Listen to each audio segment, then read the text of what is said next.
అందరికీ నమస్కారం. నేను రీసెంట్గా ఒక జగన్మోహన్ రెడ్డి గారు మొన్న ప్రెస్ మీట్లో మాట్లాడుతూ ఎస్ఐఆర్ మీద మాట్లాడిన అనర్గళమైన స్పీచ్, తర్వాత దేశవ్యాప్తంగా తమిళనాడు, వెస్ట్ బెంగాల్ ఇలాంటి ఎలక్షన్స్ చూసిన తర్వాత, దానికన్నా ముందు బీహార్ ఎలక్షన్స్ చూసిన తర్వాత పరకాల ప్రభాకర్ గారు అనే ఒక పెద్ద ఆయన, తర్వాత మా అత్యంత ఆత్ముడు మిత్రుడు ఆరా మస్తాన్ గారు విశ్లేషణలు ఇవన్నీ చూసిన తర్వాత, అఫ్కోర్స్ ఎలక్షన్స్ అయిన తర్వాత నేను కూడా ఒక డిఫరెన్స్ ఓటు బ్యాంక్ ఎట్లా ఏంటి ఇది అంత దీని మీద విపరీతంగా చర్చలు జరుగుతున్నాయి. ఈ చర్చలు జరుగుతున్న దగ్గర ఒక కోణం, ఒక్కొక్కరిది ఒక్కొక్క కోణం ఉంటుంది, నేను ఎవరిని కాంట్రడిక్ట్ చేయలేం.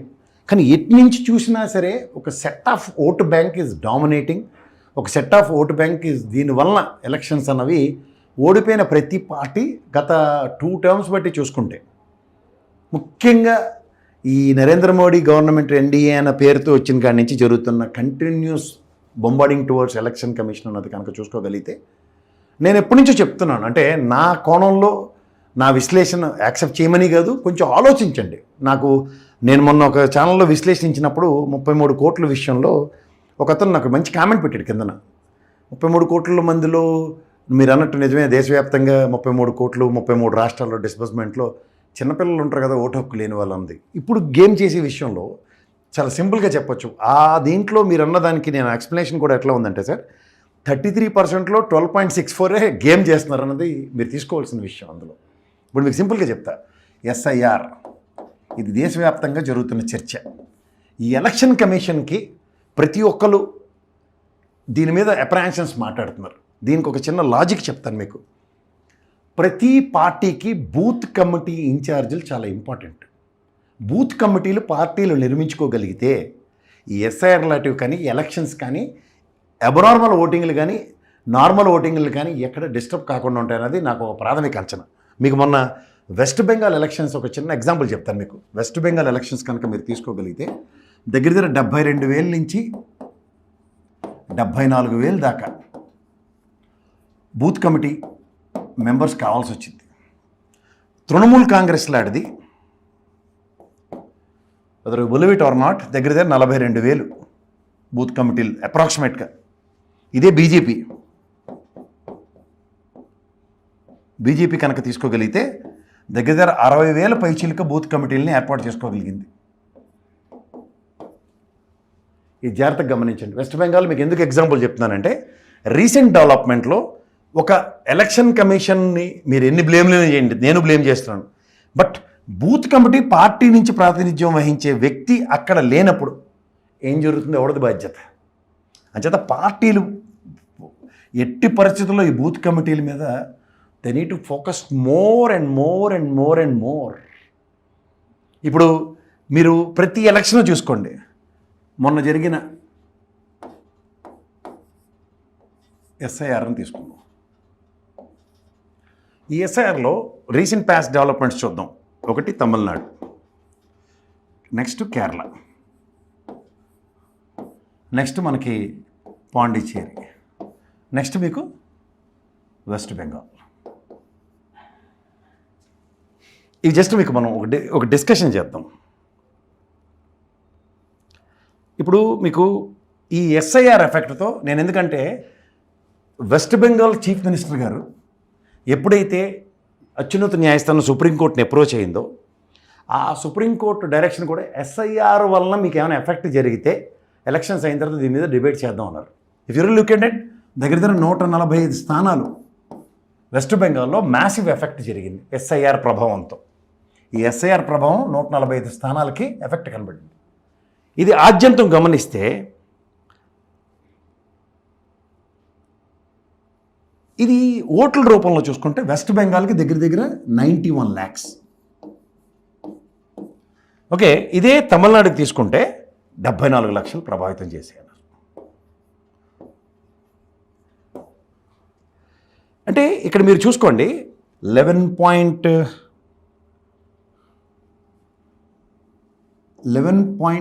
ఇది ఎంత అంటే 11.9%. ఇక్కడ మీకు 11.6%. తమిళనాడు 11.6, 11.9. మన ఆంధ్రప్రదేశ్ నెక్స్ట్ మాట్లాడదాం. ఇవన్నీ నేను ఎందుకు చెప్తున్నానంటే, మమతా బెనర్జీ గారు కానీ ఎవరైనా సరే ఓడిపోయిన ఓట్లు ఇవన్నీ మీరు జాగ్రత్తగా విశ్లేషించుకుంటూ కూర్చుంటే ఈ నెంబర్ ఆఫ్ ఓట్స్ ఎస్ఐఆర్ రూపంలో తొలగాయా, ఎస్ఐఆర్ రూపంలో తొలగాయని అథెంటికేటివ్గా 2 స్టేట్లకి చెప్తున్నారు. ఇది మీరు చర్చనీయాంశాలు చేద్దాం అనుకున్నప్పుడు ఒక పార్టీ స్ట్రెంథన్గా ఉన్న స్టాలిన్ గారి పార్టీ చూసుకోగలిగితే 17 లక్షల ఓట్లతో ఓడిపోయాడు.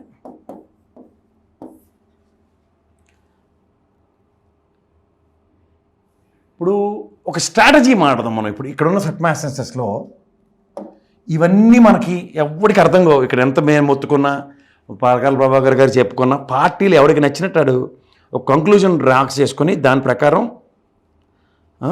ఒక నెరేటివ్స్ని వాళ్ళకి అనుగుణంగా మలుచుకుంటున్నారు.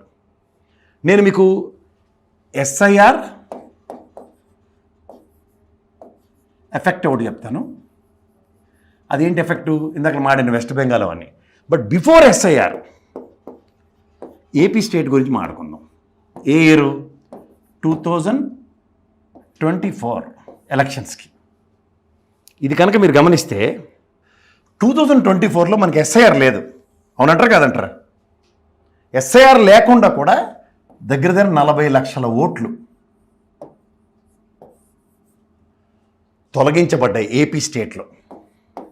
ఏపీలో 40 లక్షల ఓట్లు తొలగించబడ్డాయి. అప్పుడు గవర్నమెంట్ ఎవరిది? వైఎస్ఆర్సిపి. ఎస్ఐఆర్ నెపంతో స్టాలిన్ 17 లక్షల ఓట్లతో ఓడిపోయినా గవర్నమెంట్ ఉండి ఏమీ చేయలేపాడు. వెస్ట్ బెంగాల్లో 91 లక్షల ఓట్లు తొలగించి గవర్నమెంట్ మమతా బెనర్జీదైనా ఆవిడేం చేయలేపింది ఎస్ఐఆర్ అంటూ. ఎస్ఐఆర్ కాకుండా వైఎస్ఆర్సీపీ జగన్మోహన్ రెడ్డి 40 లక్షల ఓట్లు తీసేస్తే ఏం చేయగలిగాడు? ఇది ఫస్ట్ ప్రశ్న. ఈ 40 లక్షల నెరేటివ్కి ప్రతిదానికి ఒక ఆన్సర్ అన్నది ఉంటుంది. ఎప్పుడైనా సరే గుర్తుంచుకోండి.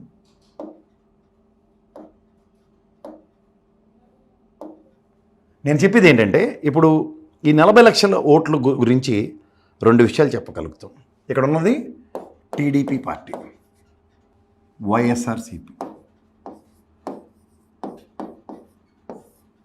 ఈ 2 పార్టీలు నేను ఒకటే చెప్తాను. నేను ఇందాక బూత్ కమిటీలు చెప్పాను కదా, 44 ఇయర్స్ లెగసీ ఈ పార్టీ. ఇది దగ్గర 15 ఇయర్స్ లెగసీ అనుకుందాం దీన్ని. అంతా 15 ఇయర్స్ లెగసీ. 44 ఇయర్స్ లెగసీ ఉన్న ఈ పార్టీ 15 ఇయర్స్ ఉన్న లెగసీలో మనకి కూడా ఇక్కడ దగ్గర 68,000 నుంచి 70,000 పైచిలక బూత్ కమిటీలు కావాలంటే ఇంత ఉన్న ఈ తెలుగుదేశం కూడా దగ్గర 42,000 మందిను అంతమందిను బూత్ కమిటీలు వేసుకోగలిగింది. ఇక్కడ వీళ్ళు ఎంత ఉన్నది అన్నది ఇంకా ప్రశ్నార్థకమే. ఇది గమనించండి. ఎందుకంటే ఈ 40 లక్షల ఓట్లు అన్నవి ఎంత ప్రాధాన్యత సంతరించుకుంది, 40 లక్షల ఓట్ల తొలగింపులో ఎంత ప్రాధాన్యత సంతరించుకుందో తెలుసుకోమనండి ప్రజలను. ఎందుకు? బూత్ కమిటీలు ఉన్న దగ్గర నాకున్న ఒక అనాలిసిస్ చెప్తాను. ఎలాంటి అనాలిసిస్ అంటే అది 2014, 2019, 2024. ఇక్కడ మీకు 2024లో 40 లక్షలు కోల్పోయిన ఓట్లు ఎత్తేసారు. ఇక్కడ మీకు సబ్ హెడ్డింగ్ తీసుకోగలిగితే టీడీపీ, వైఎస్ఆర్సీపీ, ఈ 2 పార్టీల్లో ఇక్కడ నాకు తెలిసి సురేష్ అనే వ్యక్తి is a loyalist to the Telugu Desam party. ఇక్కడ వైఎస్ఆర్సీపీ నుంచి విజయసాయి రెడ్డి.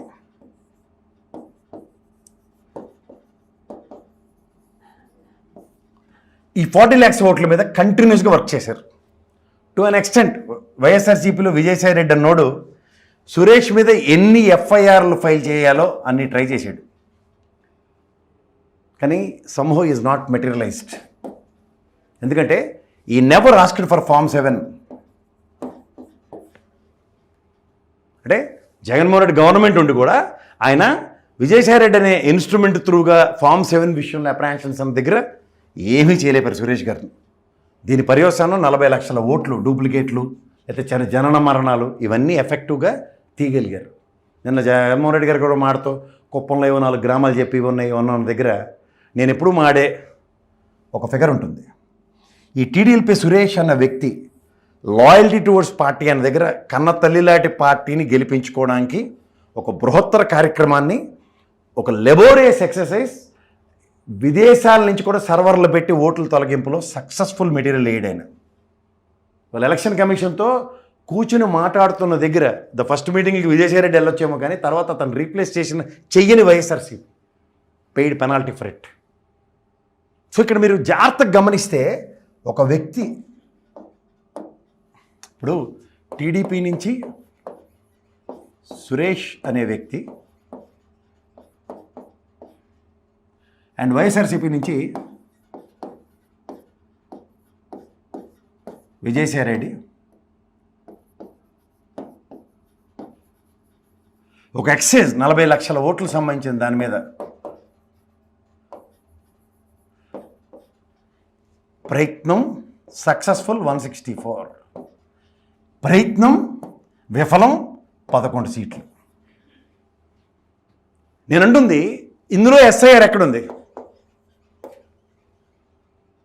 ఇది గమనించుకోండి. తర్వాత ఒక కమిటెడ్ సోల్ లైక్ సురేష్ ఎక్కడున్నాడు? ఎప్పుడైతే ఒక హెర్క్యులెన్ టాస్క్ బూత్ కమిటీల విషయంలో కానీ, అలాగే ఒక పార్టీ నిర్మాణంలో కంటిన్యూస్గా కార్యకర్తలతోనూ స్థానిక ఎమ్మెల్యేలతోనూ నాయకులతోనూ అనుసంధానించుకుంటాం. ఇక్కడ కార్యకర్తలు, నాయకులు, స్థానిక ఎమ్మెల్యేలు, వీళ్ళతో అనుసంధానించుకుంటూ ముందుకెళ్లే ప్రక్రియలో సురేష్ 164 సక్సెస్, ఈ 3 ఇట్లోనూ సఫలీకృతం అయ్యాడు ఆయన. వేరేజ్ విజయసాయిరెడ్డి ఎవరెవరితో ఇంటరాక్షన్స్ అయ్యాడు, ఎందుకంటే స్థానికంగా ఉన్న ఓట్లు ప్రక్షాళన అనేది ఎక్కడ జరిగింది. ఈ విషయాలు మనకి ఎక్కడి నుంచి ఎక్కడికి లీడ్ అవుతున్నాయంటే, నేను ఒక విషయం చెప్తాను. ఇప్పుడు నిన్న బూత్ కమిటీలు నిర్మించుకోవాలి, 500 ఓట్లు గ్రామంలో తీసేసిన, 200 ఓట్లు తీసేసిన దగ్గర మీరు జాగ్రత్తగా చెప్తూ ఉంటాను. నేను ఎప్పుడు నా విశ్లేషణలో ఆన్ అన్ అగ్రిగేట్ 34,400 ఓట్లు ఒక నియోజకవర్గానికంటే, ఒక పార్లమెంట్ సెగ్మెంట్లో 1,24,000 పైచిలుక ఓట్లు. ఇది పార్లమెంట్, ఇది ఎమ్మెల్యే, ఎంపీ అనుకోండి. ఇవి ఎఫెక్ట్ అయ్యాయి. ఎలా ఎఫెక్ట్ అవుతాయని నేను చెప్తాను. ఫస్ట్ విషయం మీరు జాగ్రత్తగా గమనిస్తే 2011లో దగ్గర 119 కోట్లు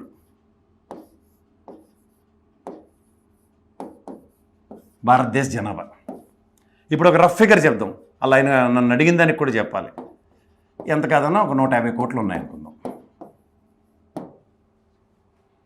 ప్రజెంట్ జనాభా ఎవరిని అడగండి, రఫ్ ఫిగర్ 145 నుంచి 150 మధ్యలో ఉంటారు. జనగణన చేయమనండి, వీళ్ళని చేయరు.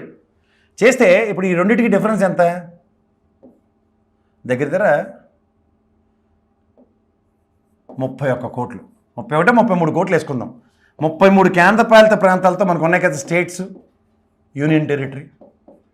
ఇప్పుడు దగ్గర 31%లో ప్రతి దగ్గర మీకు వస్తుంది. 31 కోట్లలో 11-12% కదా డిఫరెన్స్. 31 కోట్లు ఇంటూ 31 కోట్లు దగ్గర 12% చెప్దాం.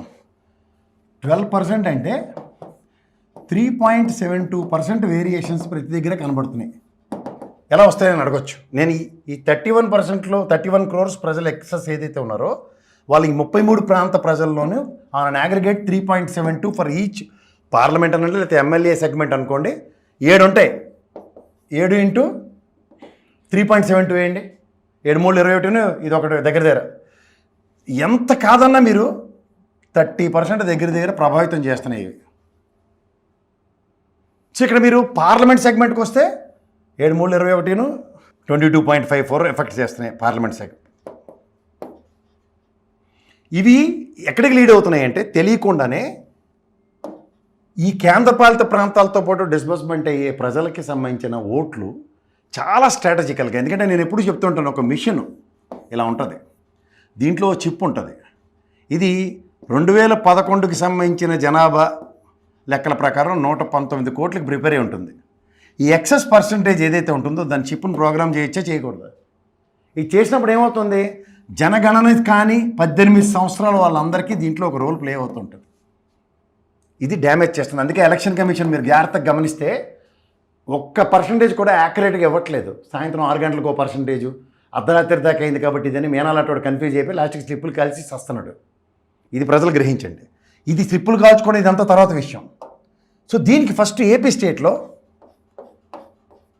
నేను ఎందాక నుంచి చెప్తుంది ఏంది, 2014, 2019, 2026 ఇక్కడ మీకు టీడీపీ పరంగా, వైఎస్ఆర్సీపీ పరంగా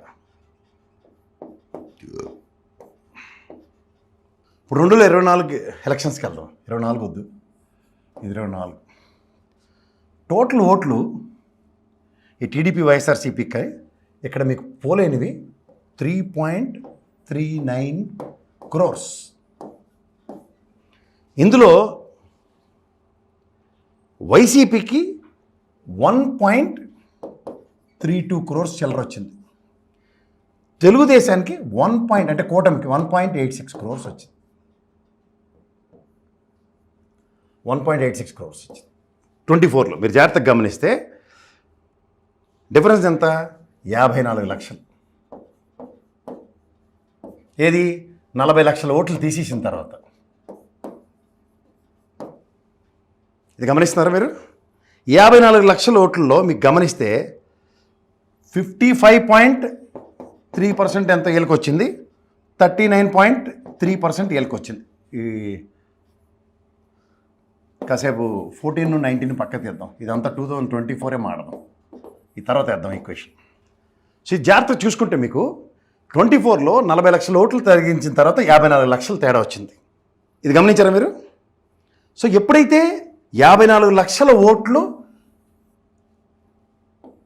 40 లక్షల ఓట్లు ఉదాహరణకి వైఎస్ఆర్సీపీ అనుకుందాం తొలగించినవి, అయినా 14 లక్షలు డ్యామేజే కదా. ఈ లాజిక్ వాడారా లేదా? ద 14 lakhs డిఫరెన్స్ అన్నది నేను 2019 ఎలక్షన్స్ కూడా చెప్తాను. నేను ఎప్పుడు చెప్తూ ఉంటాను 19.5 lakhs దగ్గర ఎఫెక్ట్ చేసింది ఎలక్షన్ అని. ఈ 14 లక్షలు 19.5 lakhs, 19.5 lakhs ఓట్లు మీకు యాడ్ అయ్యి మీరు 151 గెలిచిన మీరు 2019లో 24 వచ్చేసరికి దగ్గర మీరు నెట్ 14 lakhs కోల్పోయారనే విషయం ఎందుకు గ్రహించట్లే? ఇది గమనించండి ఒకసారి.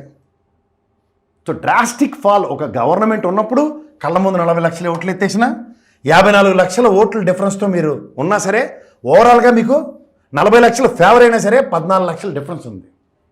ఇది ఎందుకు గ్రహించట్లే? ఇది 2024 సారాంశం. నెక్స్ట్ మీరు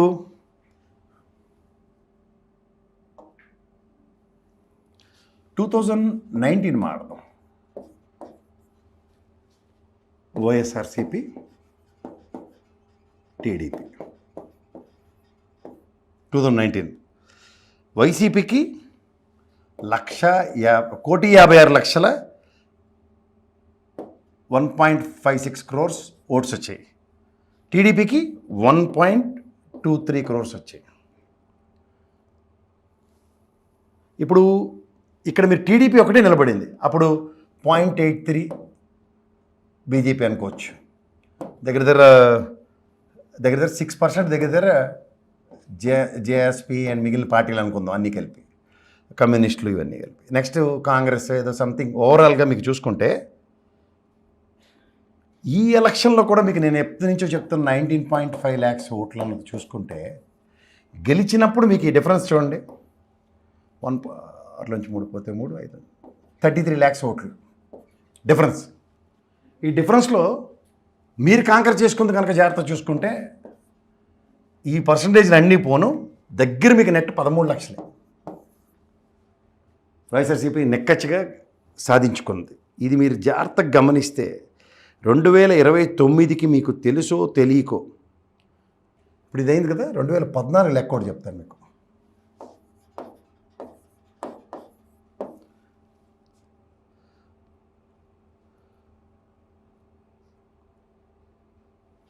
మూడు 3,69,000 ఓటర్స్ 2014లో. మీరు గమనించారా? 2024లో 3.39 తగ్గింది, 30 లక్షలు డైరెక్ట్గా తగ్గింది. 14 to 24 మధ్యలో 30 లక్షల ఓట్లు సభకు నమస్కారం. ఈ తేడా గమనించండి. నెంబర్ ఆఫ్ ఓట్స్ అక్కడ ఎలక్షన్ కమిషన్ ఆన్సర్ ఇవ్వాలి. వైసీపీకి మీకు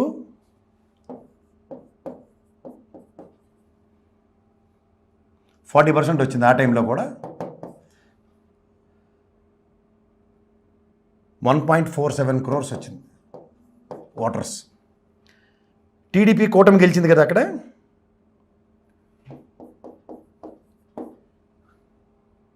అప్పుడు కూడా మీకు 69 లక్షల ఓట్లు డిఫరెన్స్.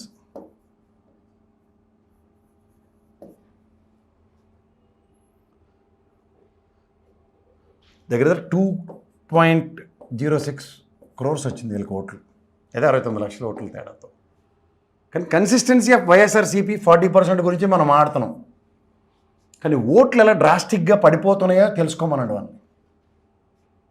కూటమి ఉన్నా సరే, కూటమి పరంగా 2019లో వాళ్ళు కాంకర్ చేసినా సరే, remaining percentage of vote banks towards టీడీపీయా లేకపోతే ఇండివిజువల్గా అయినా సరే వీళ్ళ పెరుగుదలకి ఎక్కడ ఉపయోగపడట్లేదు వైఎస్ఆర్సీపీకి. ఈ లాజిక్తో ఎన్ని చెప్పినా సరే ఓట్లు తొలగిస్తున్న ప్రక్రియలో 2014 నుంచి చూసుకుంటే గణనీయంగా 2024 దాకా చూసుకుంటే drastic fall of vote bank వైఎస్ఆర్సీపీకి పడిపోతూ నెక్కటిగా కనబడుతున్నాయి. గవర్నమెంట్ ఫార్మింగ్ అంటలేదు నేను, ఓటర్స్ విషయంలో చెప్తున్నాను. ఒక 19.5 lakhsతో 2019 కాంకర్ చేసిన, by the time it comes to this, నేను ఇందాక చూపించిన ఈక్వేషన్స్లో ఎంత నెట్ లాస్ అయిందో చూసుకోండి. లేదా after removing 40 lakhs voters. So ఇవన్నీ తీవ్రంగా తెలుసో తెలియకో వైఎస్ఆర్సీపీ బూత్ కమిటీలను ఇప్పటి నుంచి కూడా నిర్మించుకోకపోతే వచ్చే ఉపద్రవం చాలా తీవ్రంగా ఉండబోతోంది. ఎప్పుడైతే పార్టీ అంతర్గత నిర్మాణంలో బూత్ కమిటీలు, కార్యకర్తలు, నాయకులు వీళ్ళందరితో ఈక్వేషన్స్ ప్లాన్ చేసుకోకపోతే మీరు 40 లక్షల ఓట్లు గవర్నమెంట్లో ఉన్నప్పుడు తొలగిస్తేనే దిక్కు దివానం లేదు. ఎస్ఐఆర్ రూపంలో ఇంకా తెగిస్తే ఏం జరగబోతుందో ఆలోచించుకోండి. ఇంతకన్నా ఇంకేం లేదు.